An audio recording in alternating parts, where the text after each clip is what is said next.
Une prise de parole forte. Ce matin, Enrico Macias était l'invité de BFM Télévision. Face à Apolline de Malherbe, le chanteur de 86 ans est revenu sur son récent concert à Paris perturbé par des boules puantes.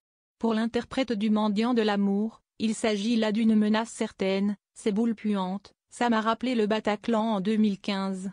Évidemment, ça me touchait directement car c'était mon spectacle. Si est un message mais ça ne me fait pas peur personnellement.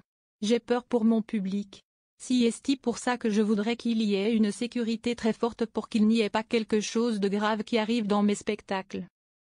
À travers son intervention, Enrico Macias a rappelé le climat d'insécurité dans lequel évolue la communauté juive depuis le 7 octobre 2023 et le nouvel épisode de violence du conflit israélo-palestinien.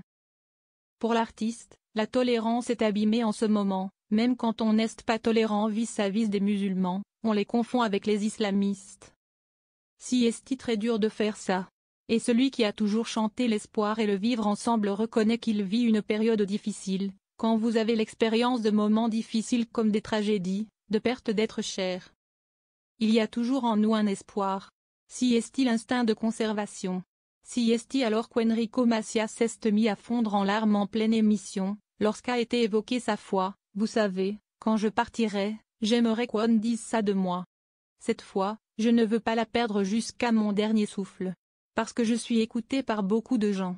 Et si je leur dis qu'il n'y a plus d'espoir, si est trop dur.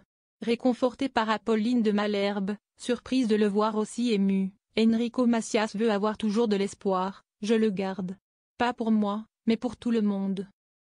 Vous savez, dans ma vie j'ai perdu mon beau-père assassiné en Algérie, qui était un grand représentant de la musique algérienne et andalouse, rappelle-t-il avec émotion. Encore maintenant, je vois qu'il y a des choses très terribles. Par exemple, les otages qui sont encore aux mains du Hamas. Il y en a qui reviennent dans des cercueils. Des bébés. Je trouve ça trop dur. Il a également révélé qu'il travaillait actuellement sur un ultime album mais qu'il continuera toujours la scène jusqu'à son dernier souffle.